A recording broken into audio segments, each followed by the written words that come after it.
violence. Combat, competition. It's in our blood. It's in our nature to test our skills and seek out victory by any means necessary. You are about to witness a competition like no other. 36 amateur fighters in 3 weight classes will do battle in a grueling league, fighting for points and a chance to be crowned champion. With so many variables, few things are certain. One will rise, many will fall, and no one's getting paid. After only their first ever official fight, the lightweight division is learning on the fly before time to make waves in the tournament runs out. Competition, it's in our blood. And tonight, that blood will be spilled as these warriors fight to survive among the global MEGAfist 12.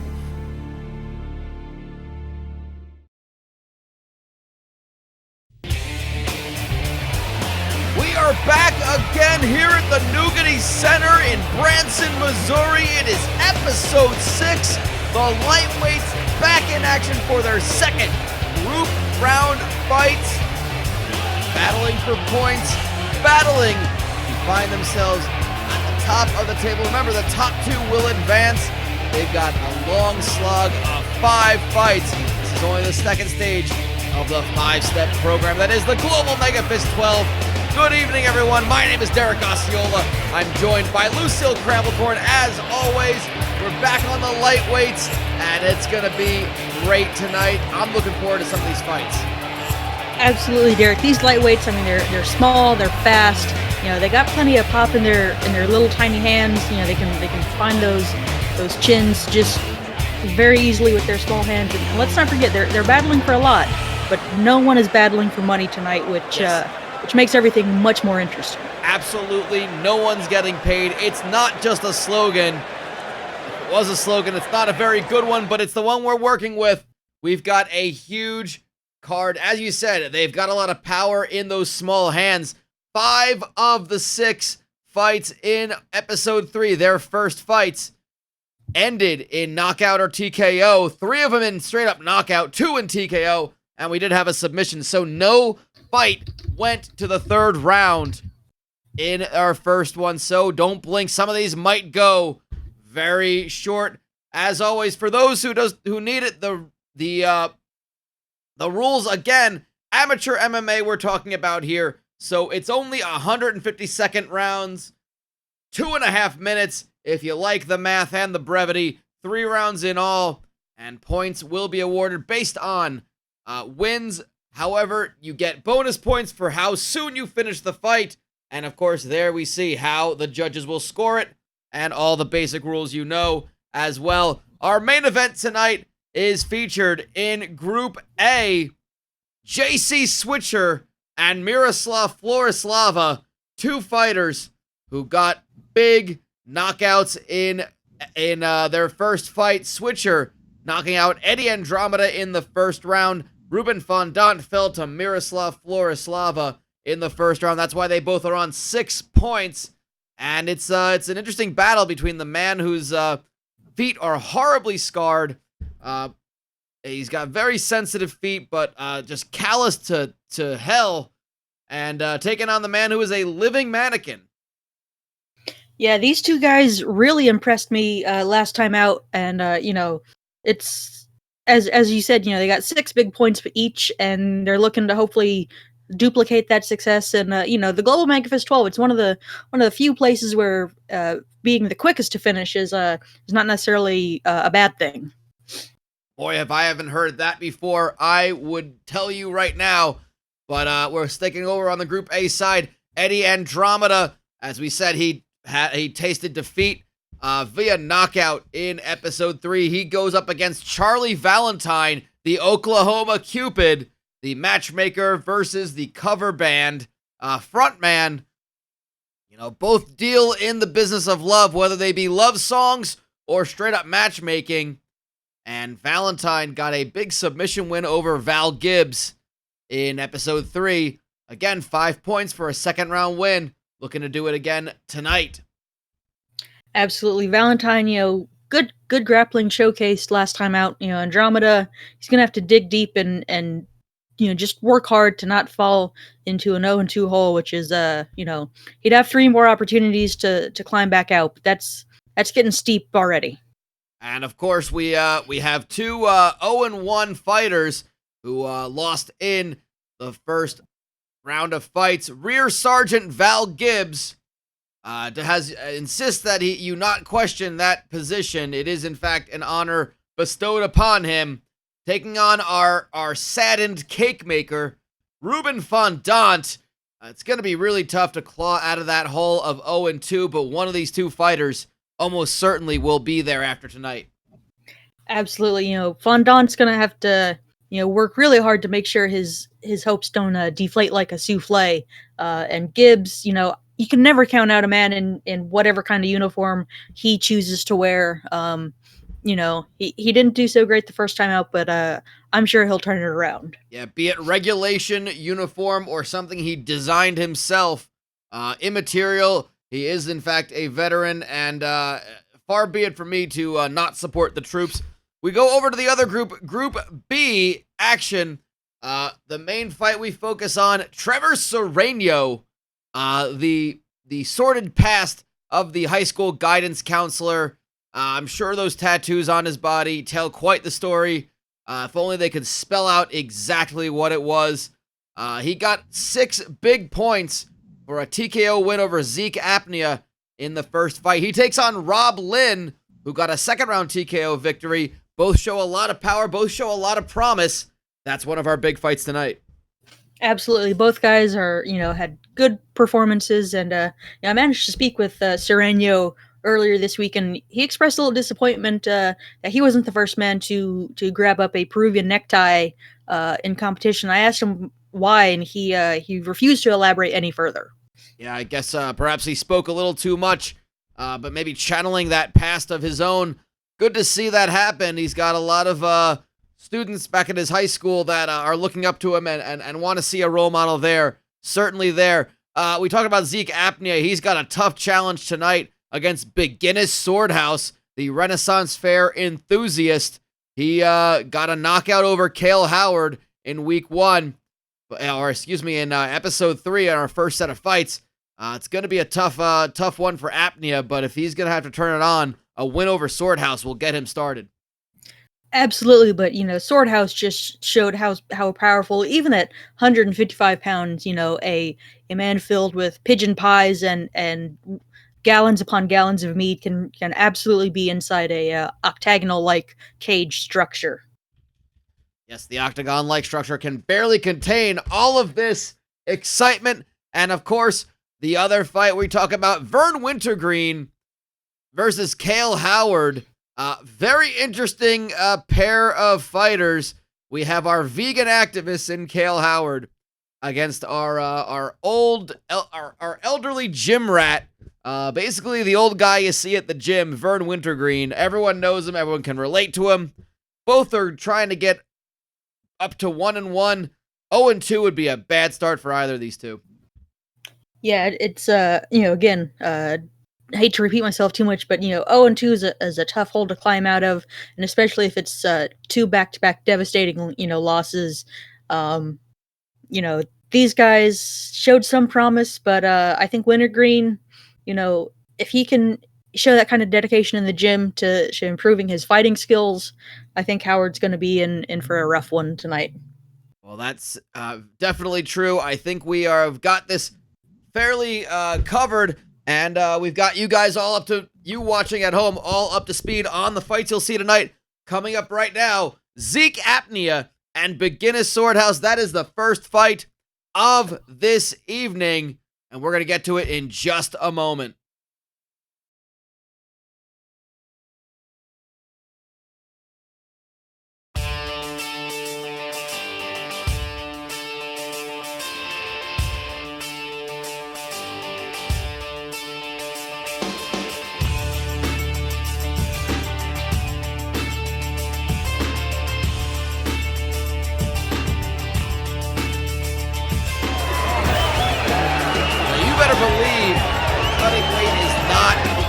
McGinnis Swordhouse tends to like to do. He's got a bit of a stocky frame. He makes the 155, but there's a giant turkey leg and a glass of mead waiting for him, especially if he can get the victory tonight.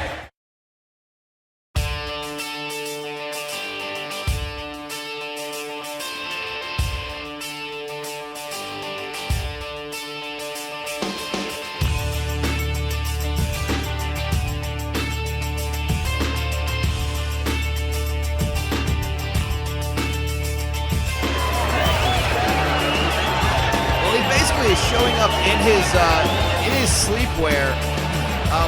Very interesting man. Zeke Apnea is very tired and has not been getting a good night of sleep. Apparently he lives above where underground fight club takes place, which I guess would be above ground.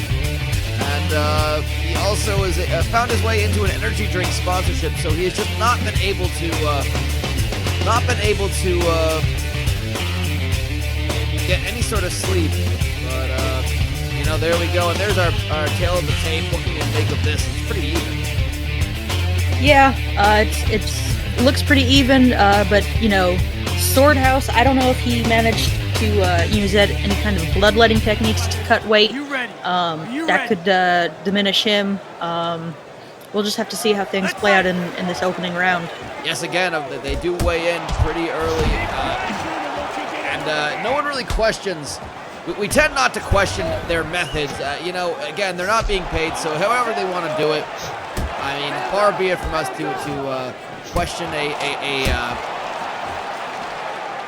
tactic like that. Yeah, but as you can see, Swordhouse is, I guess, rehydrated, re-blooded himself up to a considerable amount. He looks like he's built like I guess maybe a brick privy, he might call it. Yes, I think that's probably accurate. And he gets dropped early on by Apnea again. That idea of dehydrating, rehydrating, deblooding, reblooding, however you want to call it. Oh, nice kick to the face. Just Apnea, surprisingly alert and astute. Yeah, getting that front kick up to the face is pretty interesting. But he just walks into that hook. Oh, this could be the early end. A night for Apnea, who may actually welcome it. But looks like he's going for some cuddling. I'm not disparaging grappling. I'm just saying Zeke Apnea is probably looking just for someone to cuddle with to ease himself into sleep. Just anything that will work. I think he hopes his opponent spends some time in the cryo chamber beforehand, just because you like that cold pillow feel. Yeah. Swordhouse looking for a Kimura attempt there, a wrist lock, but Apnea manages to wriggle out. He's surprisingly, I'd say, even though he got dropped by Swordhouse midway through the round, I'd say he's doing enough to win it so far, especially if he stays on top of these last 30 seconds. We're down to 30 right now. Yeah, if he can posture up and land some heavier shots, he's definitely going to steal this round. There's just so many things working against Apnea. Again, the lack of sleep, one thing. The living above an underground fight club. Again, those sort of things happen at night.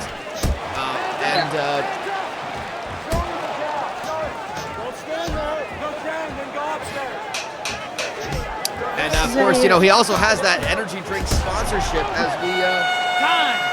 that will be the end of the first round. Well, Apnea was lost by TKO in the first round against Trevor Sereno. So he has made it further. He has stayed awake a little bit longer. Swordhouse has a bad cut on his eye. Sorry to interrupt. Just has a bad cut on that eyebrow. He might need to get some leeches on that pretty quickly. Yeah, the bloodletting, perhaps, and I don't imagine if I gotta imagine he's got a personal cut man, Roderick Leech Duran, of course, to be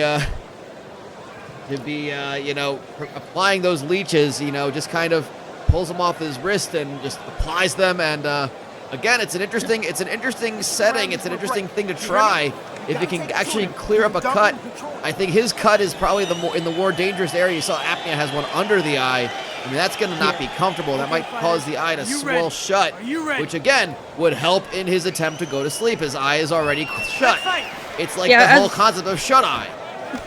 Yeah, I was going to say, I couldn't tell if Apnea's eyes were swelling shut or if he's just that tired that he can barely keep them open. It could be a little bit of column A, a little bit of column B. Well, his bags under his eyes might be packed at this point, as Swordhouse just really hammering down. Big, heavy hammers. I mean, he must have been spending some time with the blacksmith at that point, with the way that his fists were just coming down. Might as well have had a hammer hitting an anvil. Absolutely, just devastating power from Swordhouse, but he keeps getting reversed when Apnea manages to recover his wits enough to stop the reign of terror. No doubt about that, and Apnea with 100 seconds to go and let him up, and he just got knocked down. I don't think he got right back up, but that one is going to drop him again. He is just taking so much punishment from Swordhouse. This is disgusting. And it's over. It's not just disgusting, it's over.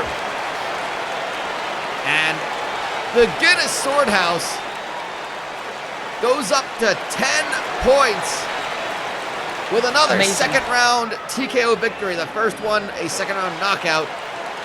Apnea just covering up, the hands drop, and he just kind of gives it up and welcomes the knockout and a sweet release from this mortal coil.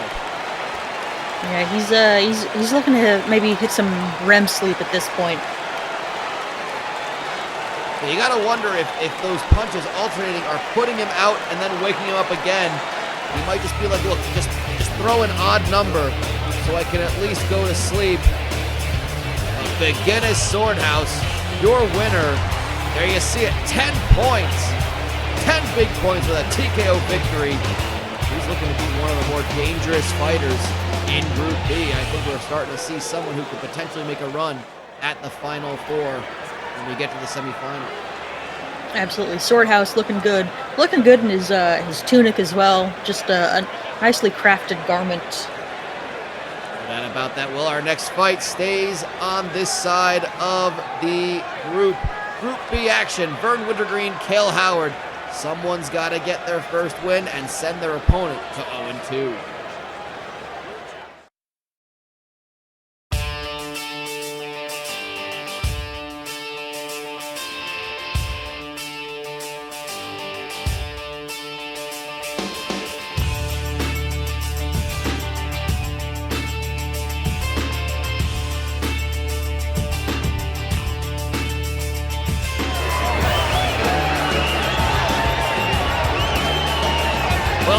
We don't necessarily condone the message on his t-shirt. Can't stress that again.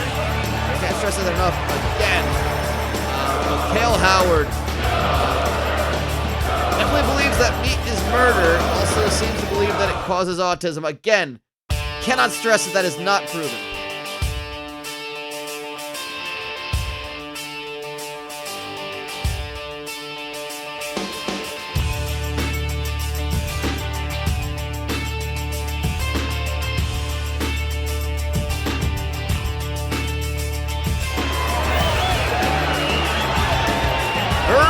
Green, his sweat-stained gym shirt, his uncomfortably tight Speedos.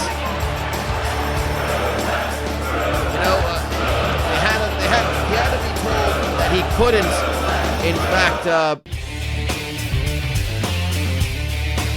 to be told that he couldn't, in fact, just then see his, he couldn't walk out in just a t-shirt and no pants, and then put on the Speedo. He had to come out from the back in pants. Yeah, he was also informed that he had to wipe down just an ungodly amount of talcum powder before he got into the cage. Yeah, really covered in talc, really used a lot, chalked up a lot, then just, again, realized that he's wearing those small 5 ounce gloves. Doesn't really matter that you talc up your hands. I guess and to avoid chafing as well. just he's the kind of guy I think that just talks up everything. Just doesn't want to get too moist, I guess. Fair enough, and that's probably that's gonna work against him. I think you don't want to be too dry. You don't want to be you want to be a little bit moist, because submissions are easier to put on when there's no sweat. And Cale Howard, his lack of eating meat, his entirely vegetative diet. I think that means he sweats less. I don't know if that's how it works. I'm no scientist, but I asked the scientician, and he just went, I think we'll have to ask Dr. Igor Tonic if he knows how diet relates to sweat production. He seems trustworthy. Absolutely. I think I would 100% trust him. And I think he also has an elixir that he says might help with autism if meat does cause that. So, he's just a wealth of... He's got something ready just in case it's proven. Yep. But this fight, Howard is getting dominated on the ground. Just doesn't have the strength to really do a lot.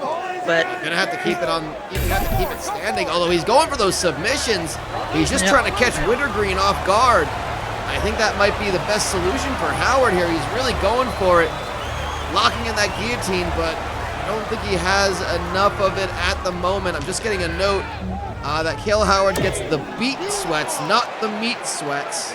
Well, thank you for that information. I didn't realize that was a thing. Beat's not exactly my preference. We're more about beat downs and not just beats in general. Yes, and I think Cale Howard would be putting a beat down. I think that's a good point to say that he would be doing that for the moment. I think he might be doing enough to win the round. It's hard to say. He's been spending a lot of the time on the bottom, but he's gone for a couple submissions. He's stayed busy. Yeah, he's really using his rather spindly limbs to worm their way around Wintergreen's neck a couple of times. Just couldn't quite cinch everything together. Yes, he's I would say he's mildly malnourished.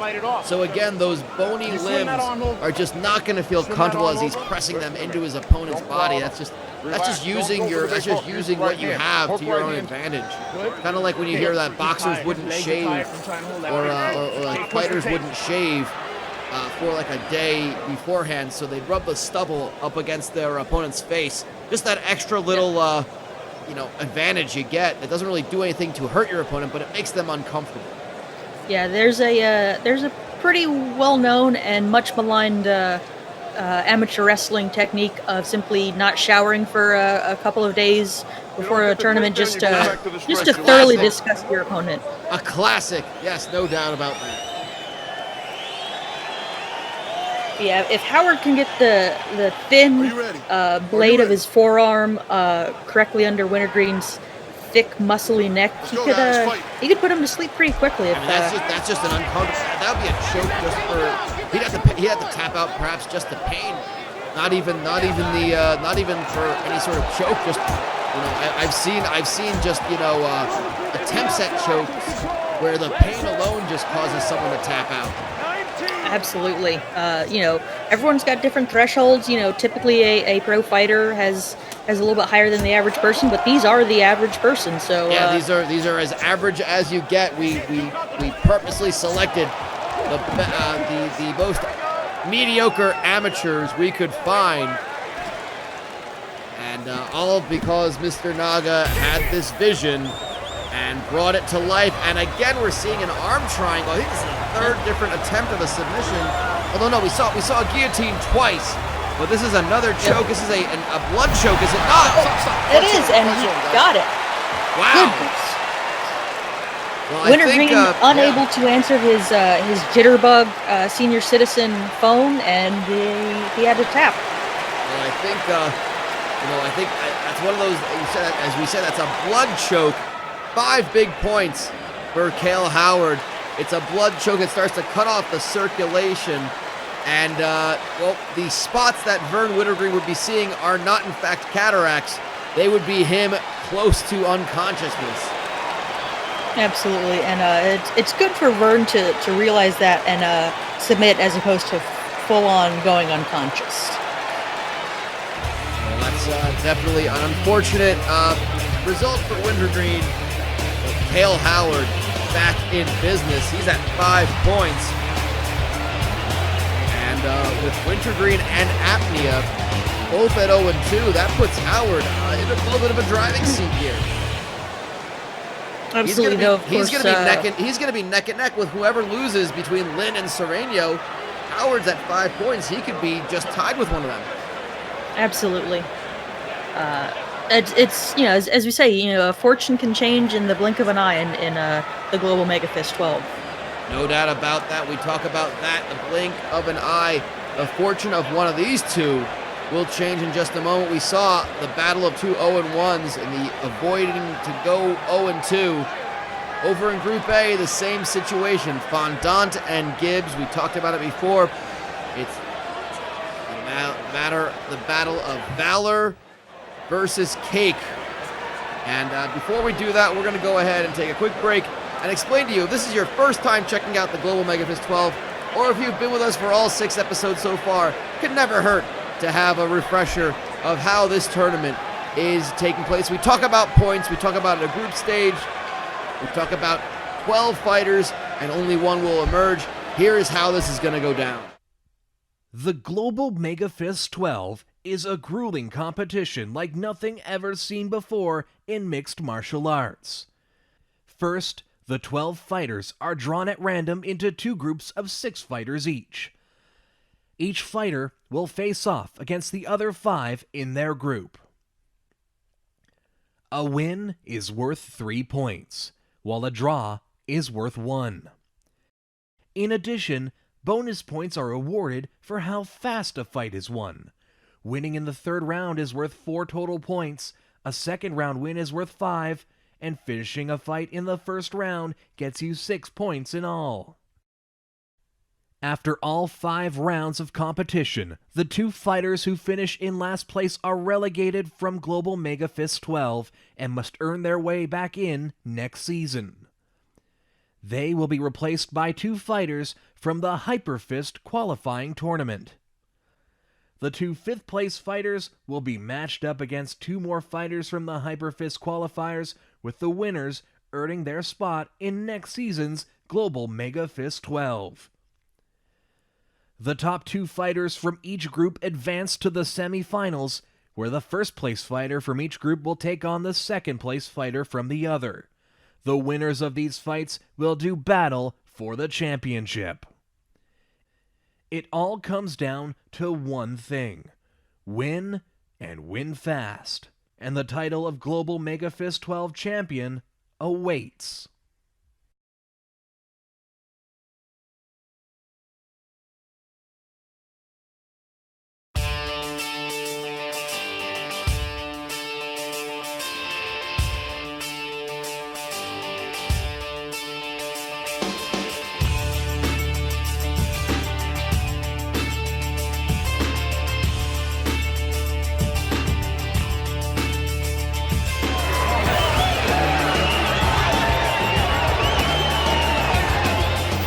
Sergeant Val Gibbs. This place is on their feet here in Branson, Missouri. They always respect the troops without any question, and they mean literally without any question.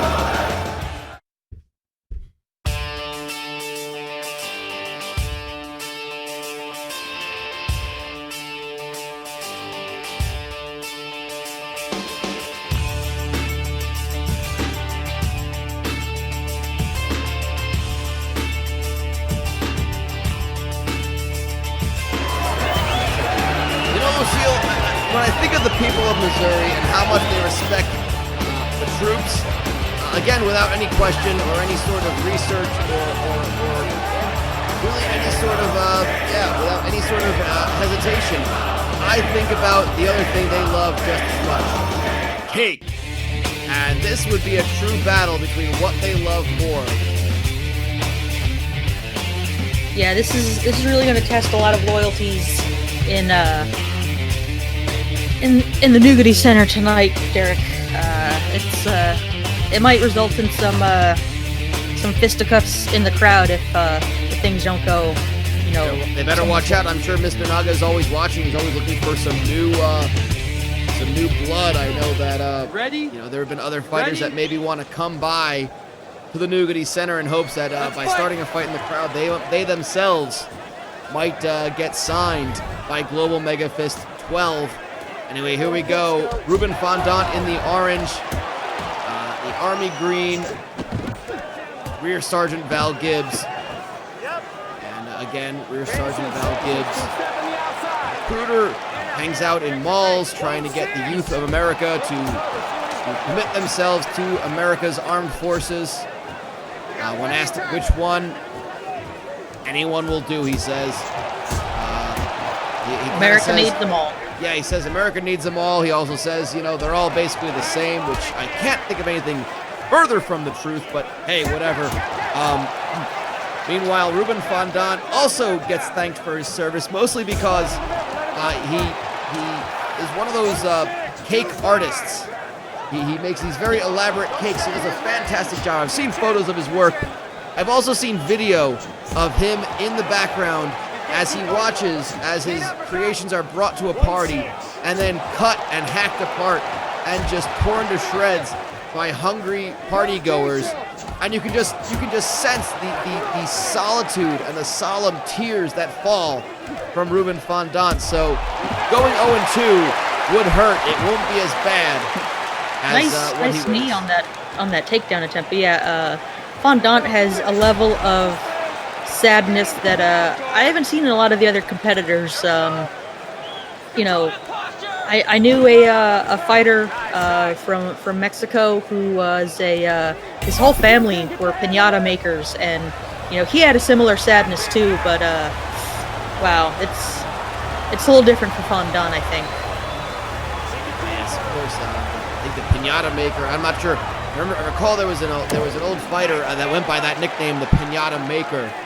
And I'm not sure if that's the same person, but that's just a coincidence. That's a nickname that I have heard of when you said that. But and I have to say again, you make your creation that is designed to be torn apart, ingested, or maybe you wouldn't ingest a piñata, but to destroy it. And bit of an interesting round. There's a cut. Looks like it's under the eye of Fondant. It's kind of affecting. It looks like it's affecting his vision a little bit as we get to the end of the first round. Bit of a stalemate, but I might have to give it to Fondant. It was close, but when in doubt, you got to give it to a troop. And I think that's one of the requirements in the Missouri Athletic Commission guidelines. Oh, fair enough. Fair enough. Well, far be it for me to not follow that regulation. But, so again, clearly Gibbs winning the first round as we check the replay. Again, he was going for combination, good head movement by Gibbs, but this was not good head movement. His head met that knee. And typically you don't want your head moving straight back and into the canvas. Not at all, and he was dazed and loopy, maybe having some flashbacks, but recovered pretty well. Hey, 5 minutes of hell, tighten your punches up. The uppercut is there all day, but you gotta bring something. See how this fight may take its toll on these fighters. It may take its whole house. Even. Ready? As Gibbs, Fondant looked like he was breathing a little heavy in his corner. Let's fight. Spending a lot of energy. Comes out with a big left hand, southpaw.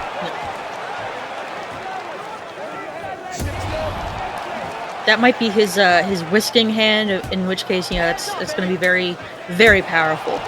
No doubt about it. The southpaw, that left hand comes in very handy for Fondant, but he gets taken down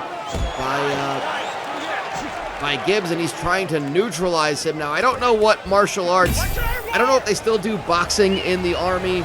He's going for an armbar, actually. Yep. I don't know what sort of martial art they train for like special forces these days, but I'd have to imagine Gibbs is trained a little bit in that. He's not unfamiliar with the hand-to-hand combat. Yeah, I mean, there is Army and Navy, and a couple, armed forces boxing, and of course, a lot of the armed forces have their individual. There's McMap, the Marine Corps martial arts program. There's a couple other similar ones. Gibbs might be a master of all of them, for all we know. Yeah, I think to be fair, when I did ask him, I asked if he competed among his platoon, within his armed forces, if he ever did any of that, and he did look at me like he didn't know what I was talking about, but then just nodded and said, "Yeah, sure," and then handed me a pamphlet. So I can't doubt that he must have clearly had some sort of experience. I mean, there might be things he's still not legally allowed to discuss for safety purposes, national security purposes. It's maybe we shouldn't be pressing Gibbs too much about his credentials, because that could get a serviceman in deep trouble. That's fair enough, and I guess I always assumed he was retired. But when I asked him that, he did say, a soldier is never truly retired, and I guess that was a little more philosophical than I expected out of him. But then he handed me the same pamphlet a second time. He easily countered that arm triangle attempt from Fondant just a moment ago. This is going into its third round, and Fondant is he's in trouble. Gibbs has survived 2 rounds, so he's clearly up 2-0. Yes, they are really just, despite very much in the trenches. Gibbs got a cut under the left eye. It's not bleeding into his eye, but he is in fact starting to swell shut. I think they're working that cut, applying the adrenaline to the cut. Those Q-tips are soaked in an adrenaline-based solution. I think it is. I forget the name of the chemical, but that's 100% true. If you watch any sort of combat sport, a cut man has those on his wrist, along with the Vaseline and that metal thing that gets swelling down. The three important tools of the cut man. Yeah, the big cold metal thing, the Q-tips, and the big globs of Vaseline are key for anyone trying to become any sort of cut man or cut woman or cut person. Any people watching out there wanting to apply themselves, and Gibbs is he's going right for it almost immediately, and it's called off early in the third round. Val Gibbs does it. What an emphatic third round victory. And Fondant is being tended to. He was not looking good. He was just being sat up by a referee. He looked like he was almost out. Those punches looked heavy and devastating, and Fondant is in a bad way. Oh, that's not looking good, and he is 0-2. And again, 3 weeks from today is when they have to fight again.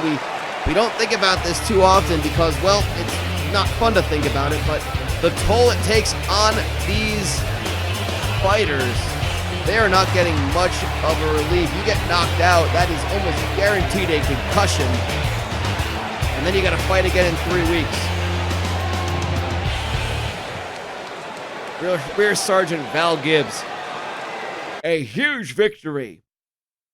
He's making his move up the rankings. No doubt about that, and you have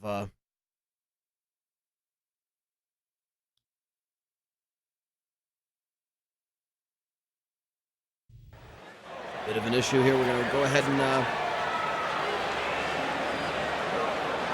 figure that one out for you in just a second.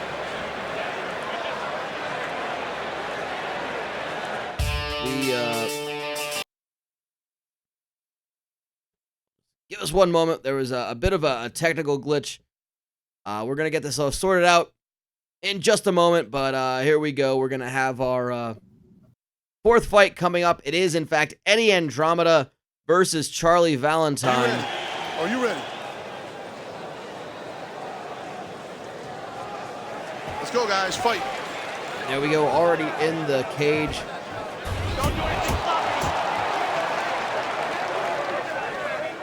Valentine on 5 points. Patience, patience. Keep stepping the outside.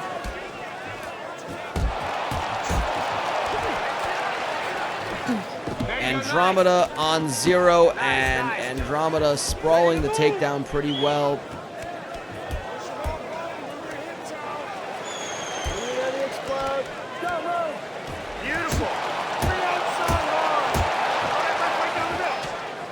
Again, Eddie Andromeda, the frontman of a Queen cover band, taking on the Oklahoma Cupid, Charlie Valentine, a certified matchmaker. Yeah, being a Queen cover band frontman, that there's requires some athleticism. I don't know how much matchmaking can get someone in any kind of fight shape, but Valentine seemed fine last time out. So obviously, whatever he does, there's a lot of physical activity to it. A big knockdown. Again, with 70 seconds to go in the first round. Big knockdown by Eddie Andromeda. And he goes right into the guard of Valentine.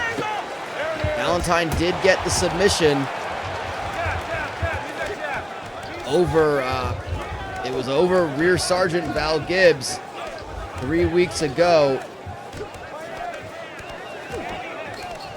Control the clinch. 45 seconds to go, he takes a big takedown and just slams Eddie Andromeda down But to a that nice mat. reversal. Certainly does, and again, we talked about this. We've talked about this in the past. Eddie Andromeda is very undersized, even for the lightweight weight class. He's very small. I imagine doesn't have to cut any sort of weight for this. I think he just takes off his big jacket and he's ready to go. His big epaulette sequin jacket. Oh yeah, no doubt. Well, that's going to be the end of round 1. And after a first round knockout in the first fight, Eddie Andromeda is just going to be happy to not be unconscious after the first round. Again, small victories like that, they matter. And again, when you've never fought before, sometimes you just need that first one to really just wake you up a little bit. Yeah, I'm sure after that first fight, he felt like a big disgrace, mud on his face, but he's doing a lot better this time around. Not about that. I'm sure that is the case. And he is Hey, look at huge takedown. He's had to suffer. All you need to do is score. You score with that take. By Valentine. He was Are you ready? Are you ready? saying that this was kind of Let's go, guys. fun Fight. games, but big kick. When I asked about his training regimen, he said he liked to ride his bicycle, so his cardio should be all sorted out as far as that goes. Come down with a good one. Again, you just play up to whatever your strengths. I mean, if he's the front man of a Queen cover band, he's going to be playing the Freddie Mercury part, then that's just a very high energy, very active, limber sort of part to play. And he's coming right at him. He's throwing a lot of stuff, a lot of punches to the face of Valentine. He's got Valentine backing up. He's got him on his bicycle. Yeah, Valentine's not really sure what to make of Andromeda, but he's just got to go out there and, put his hands on that little fella. Sure does, and Valentine almost went for a takedown, almost took one of those body kicks right to the face. Nice trip, catching the kick by Andromeda, goes right into the guard of Valentine, though. I think he's gonna have to work away from that. Doesn't want to get caught in a submission, which again is all you really know about Charlie Valentine, is that one submission victory. And we see him going for it. It's a triangle choke. These guys are fairly sweaty.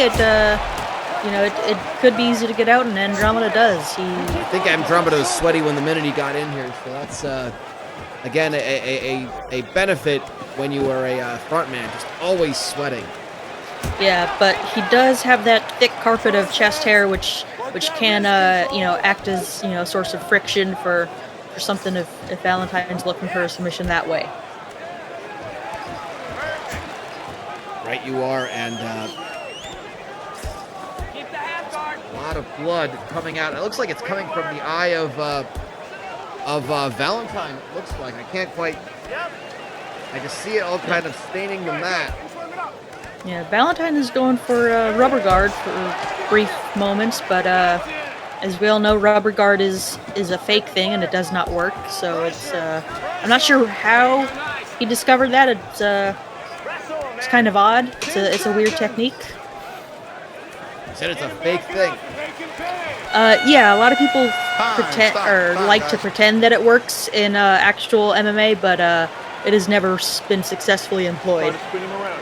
Don't let your back sit on the cage. I Okay? guess perhaps he watched a little tape, but there's a lot of. Charlie Valentine is his skin might be his skin might be as thin as a You got this fight. You win this round. You got this. as a construction paper heart that one would make. It's just cutting up. He's got, I think I counted 3 cuts on his face that have to be worked on in this interval. Yeah, he's dropping a lot of crimson on the mat. Can't be good for your well-being to just pour buckets of blood out in a fight like this. Now, especially when you have to fight again in 3 weeks, those cuts, they take a while to heal. Are you ready? Are you ready? And, we could do something like outlaw elbows and anything that can more likely guys, cut an fight. opponent, but I asked that. I understand that most lawyers, Mr. Naga, didn't seem to think that was worth the time. He said, "Well, why can't they just keep bleeding?" And Yeah, I mean we've got plenty of super glue to patch those up anyway. I don't think it's that big of a absolutely. deal. And I mean, if nothing else, just more adrenaline-soaked Q-tips are really the way to go, and Vaseline and salves. But it looks like Valentine is going for something yet again. He had Just working Andromeda in around. trouble, but Andromeda looks to be a little tougher than his first fight would have us believe. And this seems to be a more truer side of Eddie Andromeda. But he gave up his back. This is not good for a man who, he just rolled through it. Goodness. I don't know if Valentine was looking to go for that choke. Andromeda might have felt Valentine get a little loose with that back control and just spun through and Sometimes it's just a survival instinct. That's just what it, it's one of those things where the survival instinct is actually the right thing to do. And it's not always the case, especially in mixed martial arts. If your instinct says to do one thing, then that's being planned for. And it actually, oh my God, just a big hammer fist right to the face. looking for that armbar off that big ground and pound. I would See, have stuck with the ground and pound at that point. and just as you're saying that instinct doesn't always serve these rank amateurs well in a combat situation. Sometimes it does. Sometimes, again, quality fight from both these two. Whoever's actually going to get the win. Again, we're down to 40 seconds to go, so we might be going to a decision. I mean, if you had to call it, who does it go to right now? I would maybe edge towards Valentine for submission attempts. He's trying to finish it right now with a lot of punches on the ground. Yeah. Credit to Andromeda. He certainly was ready, Freddy, for this one. Oh, he's down! Oh my God! All that work. What a fight! And let that be a lesson to everyone. When two people trade hooks, the quicker man, the bigger man, they're gonna win. That Andromeda was not prepared to take that punch. He was looking just to land his own shot. Oh, they both went at the same time. And he certainly bites the dust. But Charlie Valentine, and that is a big kiss goodnight. He drew back his bow and let that let hook go. Straight to Andromeda's jaw. Charlie Valentine, 9 points. Currently puts him at the top of Group A. We've got one more fight in Group A to go to. And at this time, our next fight coming up, it's going to be a good one. Lin versus Sereno, the final fight in Group B. That's going to be a big one coming up in just a moment. But we're going to talk about what you're going to see when you join us next week on this channel. We start the third round of fights in the group stage. It's the heavyweights yet again. And we've got a big fight. We got big fights all around in that one. I'm just looking at what the... let's see if we can get it back up there. There we go. We're seeing Fritz Milgram and Lil 42 the Answer. Two 2-0 fighters. Both on 10 points. That is going to be one of our feature fights. Fescue and Zoltan. Both currently sitting at 1-1. And then we have Volt and Pulka at 0-2. So it's going to be a lot of separation on the Group A side. Meanwhile, over on Group B, Lehman and Donaghy.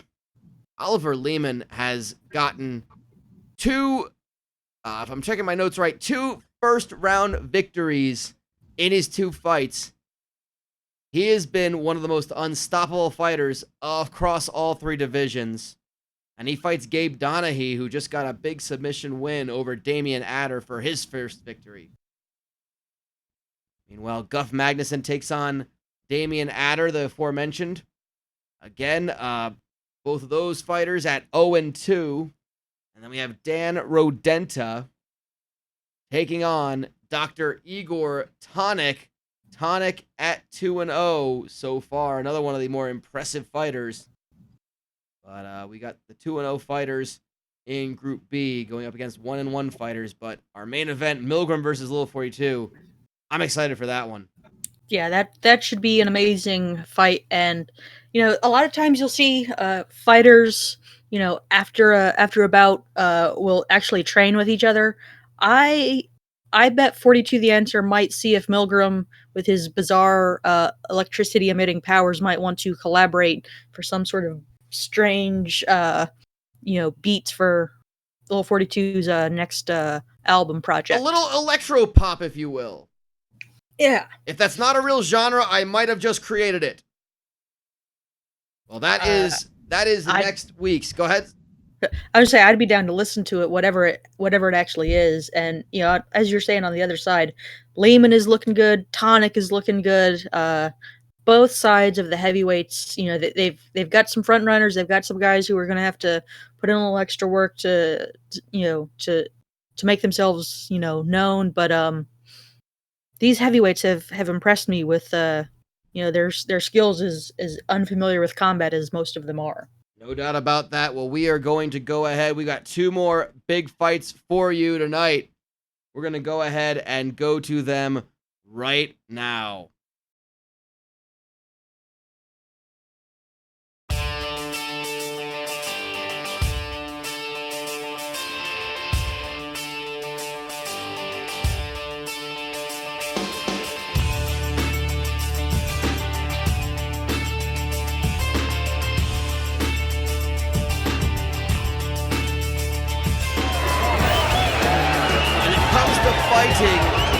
This guidance counselor says he channels a dark place of his past. I find it best not to question any further what sort of dark place he used to be down.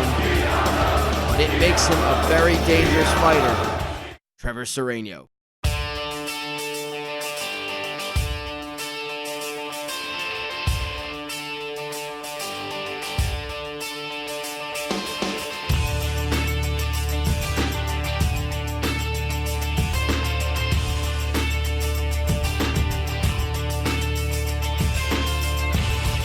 Again, I never realized that they actually had a rating system or a ranking system poor pickpockets. But the man who is casually known as the Goblin, Rob Lynn, is, well, he's Canada's best pickpocket. And again, it confuses me a little bit about the Canadian culture, that they would have this as a ranking and actually some sort of esteemed position. Yeah, it's confusing, but I mean, we also have to remember that, you know, there are sites and apps where you can rate and rank your teachers, your students, your doctors. You can just check in to let people know you're drinking a beer somewhere. You know, maybe Canada needs a little more entertainment, and you know, pickpocket experiences are becoming something to literally write home about. Yeah, it's strange. I guess. I don't know, does he leave maybe he leaves a calling card, because if you knew he was pickpocketing you and you get excited that you got pickpocketed by the legendary Rob Lynn, then he wouldn't be a very good pickpocket. So I imagine maybe he leaves some sort of calling card, or perhaps a business card, or a request to review him on Yelp, or whatever the pickpocket equivalent of TripAdvisor or Beef Advisor or something like that. I don't know. Yeah, it's confusing and bizarre, and I frankly don't know how much I care to learn about it. Just for its sheer bizarre Canadianness. No doubt, and he goes for just an upward thrusting kick. Very unconventional Canadian-style kick. Nice hook kick and a spinning back kick, or spinning wheel kick, and a spinning back elbow from Sereno. So these guys are definitely throwing out some interesting techniques that I wouldn't expect from either of them, to be honest. Whether they, again, spinning back elbow by Sereno. I don't know if that caught him, but it's got Lynn backing up. I don't think he wants to get up close. He wants to use that lanky body. I don't think he has the reach advantage on Sereno, but he wants to use those long legs and keep this fight at a distance. Oh, spinning hook kick from Sereno, just ducked by Lynn. 63 seconds to go in round one, and they're showing why these two got big wins in their first fights.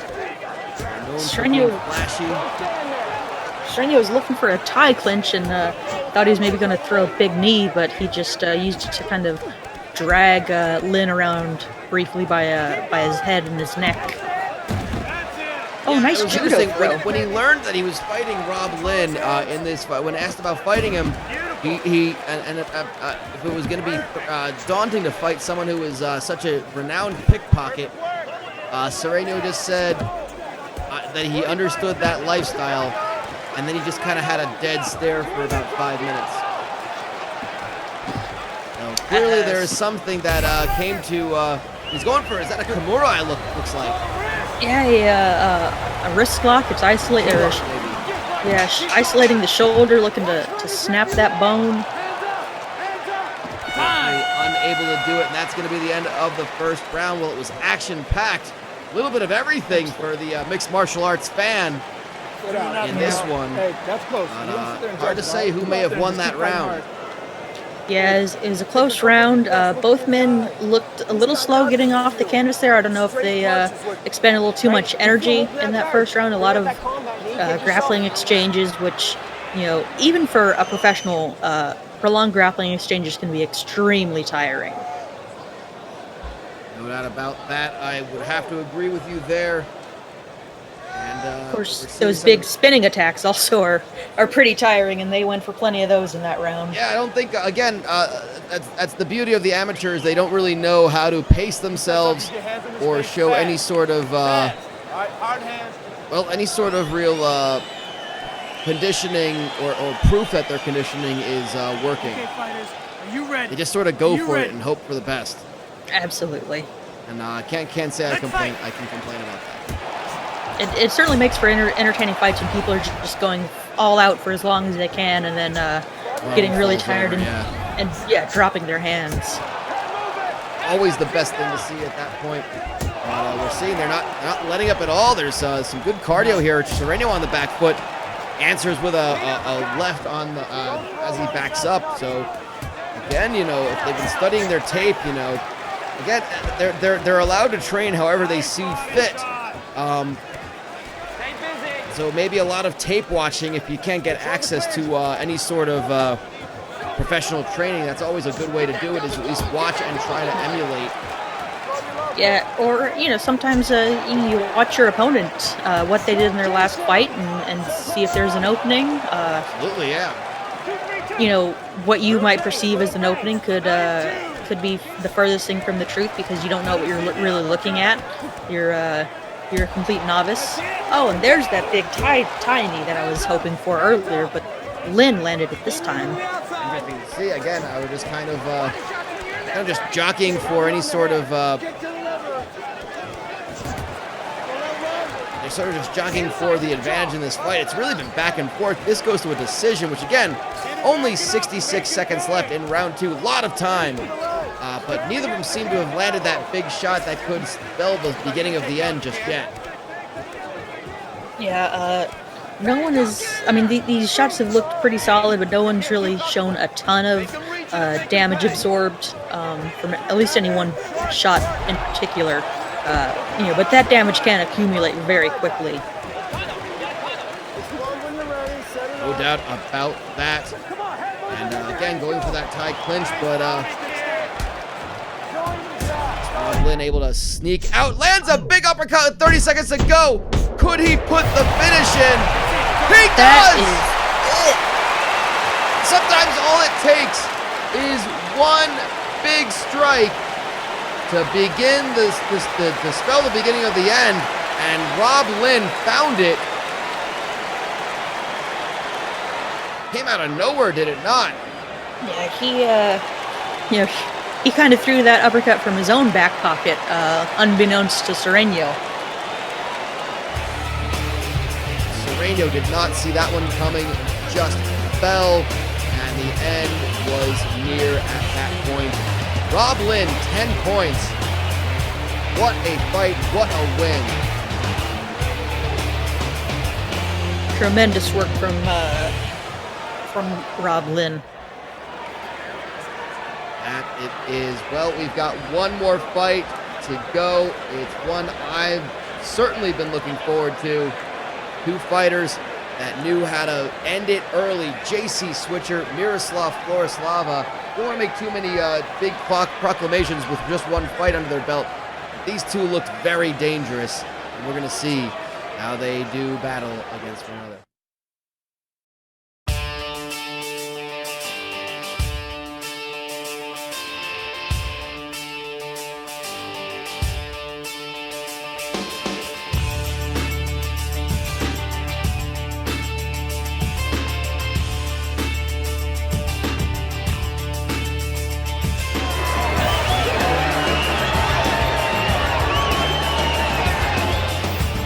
Miroslav Florislava, don't be fooled by those flames on the shirt. He is calloused.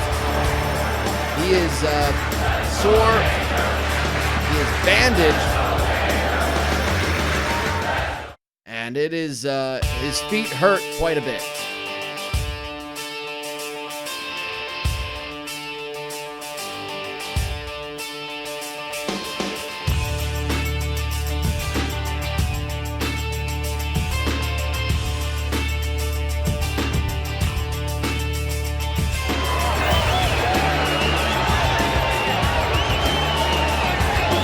His opponent, he is a walking brand advertisement. The living mannequin, JC Switcher, had no idea there was such a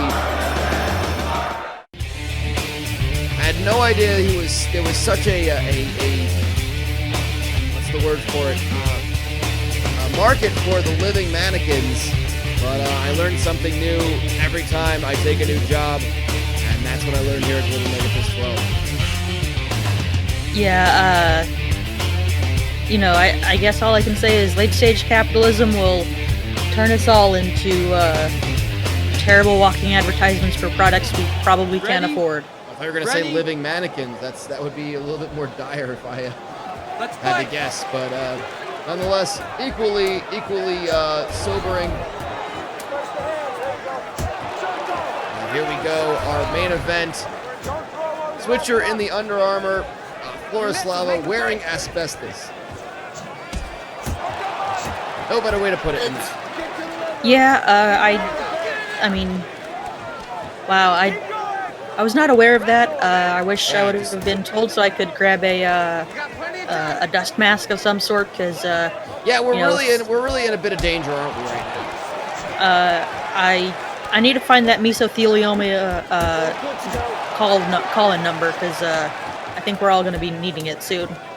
Yeah, we can look that up in a little bit. I'm sure we're gonna have to all find something to cover our mouths. I'm just gonna go ahead and here we go. I have a spare handkerchief. We can just kind of do this. I'm gonna use my shirt sleeve, and here we go. All right. We are the goal for that tie clinch is Yeah.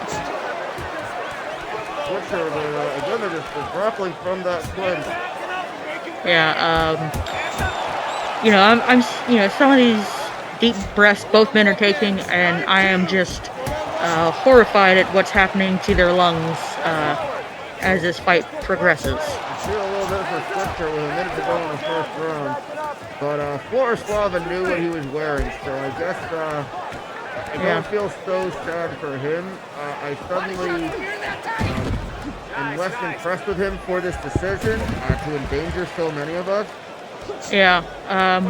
Do we even know how he got so badly burned? Is he just a weird pyromaniac, or is it some sort of strange job he has, or I haven't had a chance to talk to him yet. The majority of it is on his feet, so I have no idea if he was just like a firewalker that kind of lost the cut, or unfortunately gained the cut if possible. I don't, it's not clear to me, and, if he's gonna keep wearing asbestos, I don't care to get too close to finding him. Yeah, maybe a text interview would be appropriate for him until he changes his attire choices. Something via satellite, or perhaps from another room. Good. Or just have him not wear the asbestos carpet.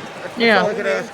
I mean, but who knows? Yeah, and you're gonna hit start. I mean, that seems the easiest, but I don't know. Maybe he's got to be going into some sort of burning building situation immediately after, and doesn't really have time to change.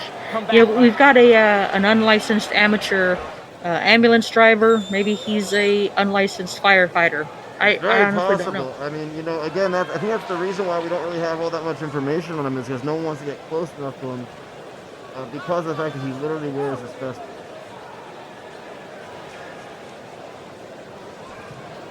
I was a little too concerned with health and safety to take notice of who won that round, so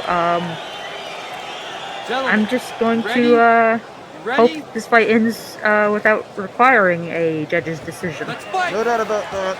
We are currently into round 2. Again, Switcher in the gray Under Armour shorts.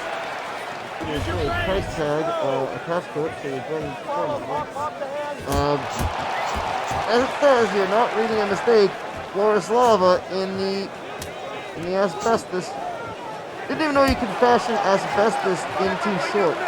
Let alone fight shorts, let alone something that doesn't just kind of crumble and wither away when you wear it, or even have the breathing ability as we're sitting here.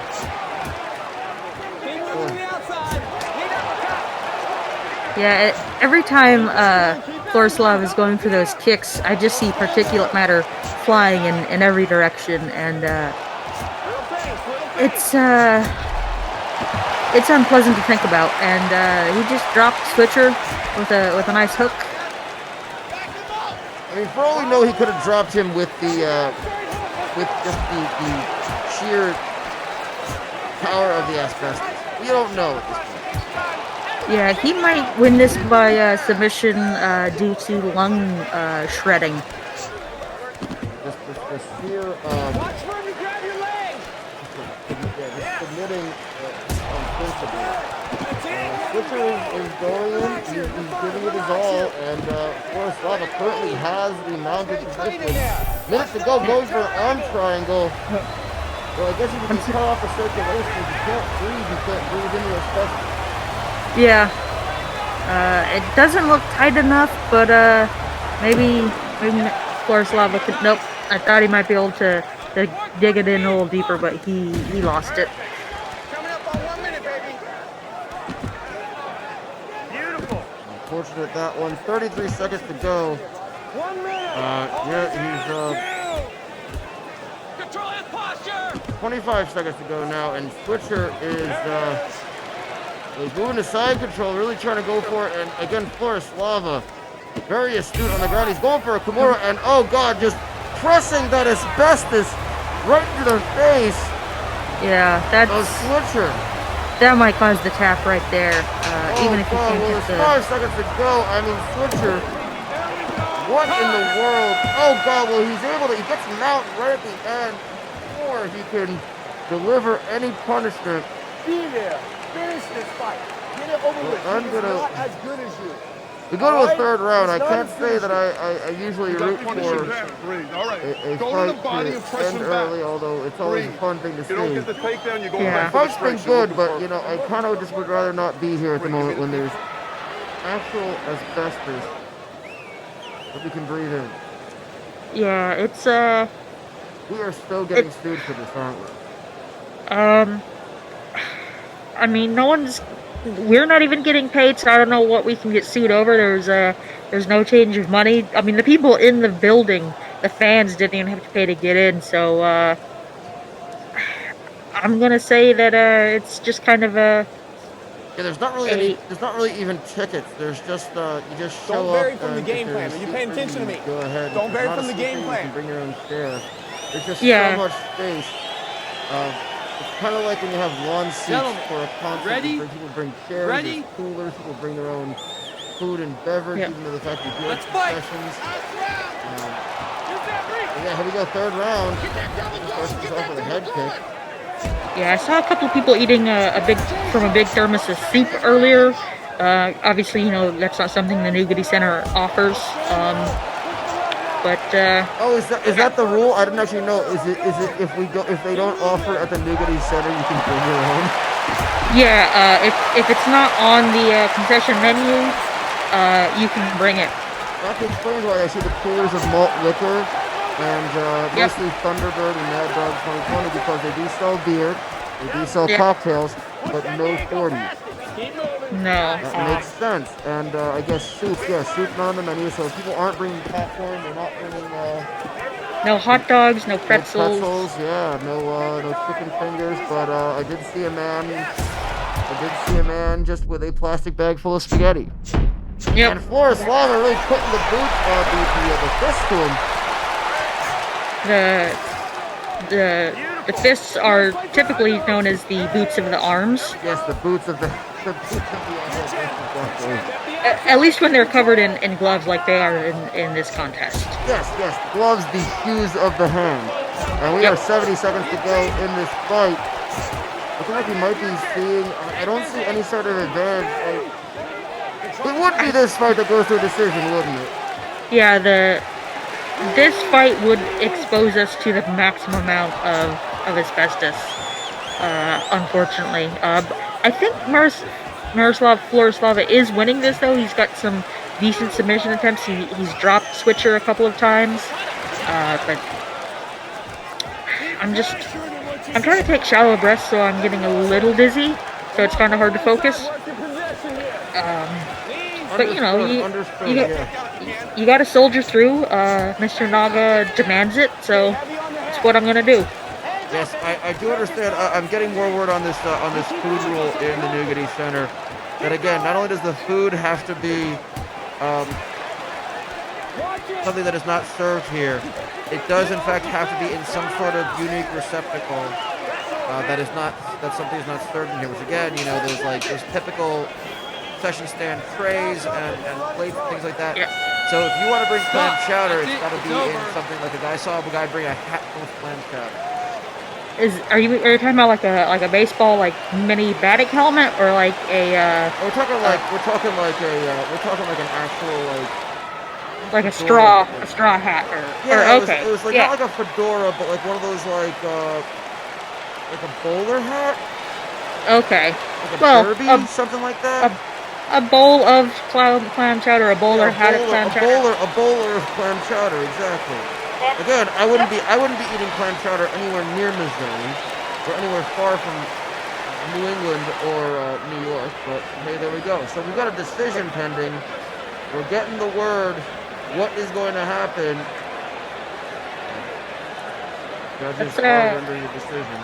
Let's get this decision and let's get the hell out of here. Or at least send Florislava out of here as quick as we can. Yeah, well, I think that, and there it is. The winner is Miroslav Florislava. Well, I hate him very much, so unfortunate that he took this decision. Yeah, this is quite the thing, and well, that's gonna be it for us. We're gonna go ahead and okay, he's gone. So Okay. All right. Now there's gonna be remnants in the air. We're gonna have to deal with this, but yeah. all right. We're gonna have to call Igor Tonic and see if he can whip something up. I'm sure he will. We'll get him back and have him help us out. Well, we are looking at tonight's results. Florislava, the decision victory. Valentine, a third-round KO. Val Gibbs, a third-round TKO. Any of those impress you, surprise you? Switcher and Florislava going the distance.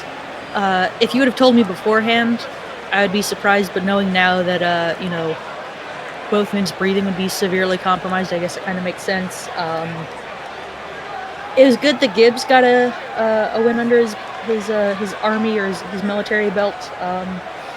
And, Andromeda, he showed a lot of heart, didn't get that win yet, but, I think he might get it next time out, depending on who he draws in the next set of fights. About it. We're gonna get to that in a second as we show the standings. First off, there we see it: Miroslav Florislava and Charlie Valentine both in first place at 9 points. And look at that, they do battle on September 18th, our next lightweight episode. Rear Sergeant Val Gibbs has Eddie Andromeda. Ruben Fondant takes on JC Switcher, so a couple of interesting ones. But Valentine versus Florislava might be the battle to watch in Group A. One man will go to 3-0. Yeah, we are going to have to demand that Florislava gets. It can be any other flame retardant material, but he has to wear something that isn't asbestos next time out. Noted. I 100% agree with that. I think we'll have to tell Most Glorious and Honorable Mr. Naga to pass that word down to the Florislava camp. We go over to Group B at the moment. Lynn with the TKO in round 2. Howard with a round 2 submission. Swordhouse with a round 2 TKO. Which of those stood out to you? Lynn, definitely. I mean, I didn't expect Sereno to lose. I thought he was going to be a top contender in Group B.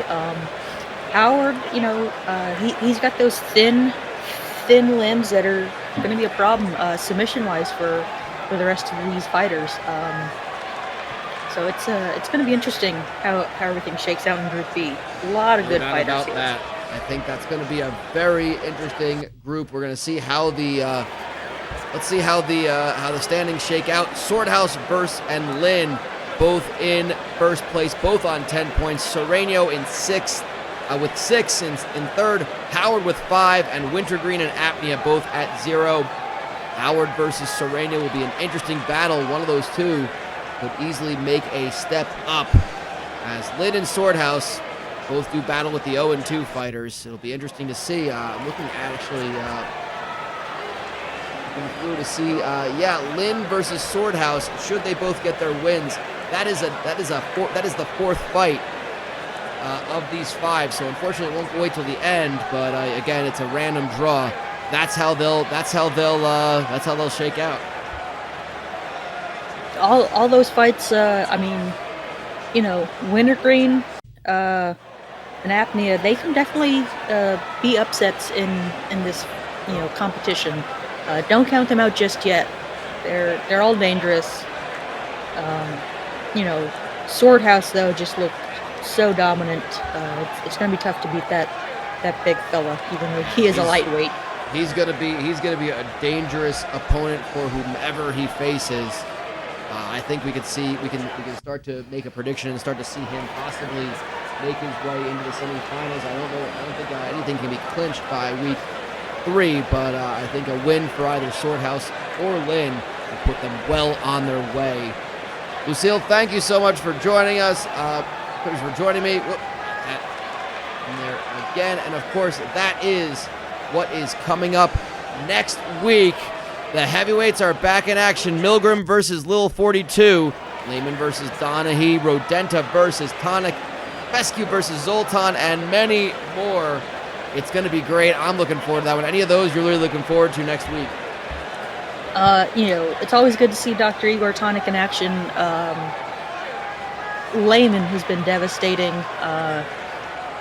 Inside the cage, outside the cage as he forecloses on people.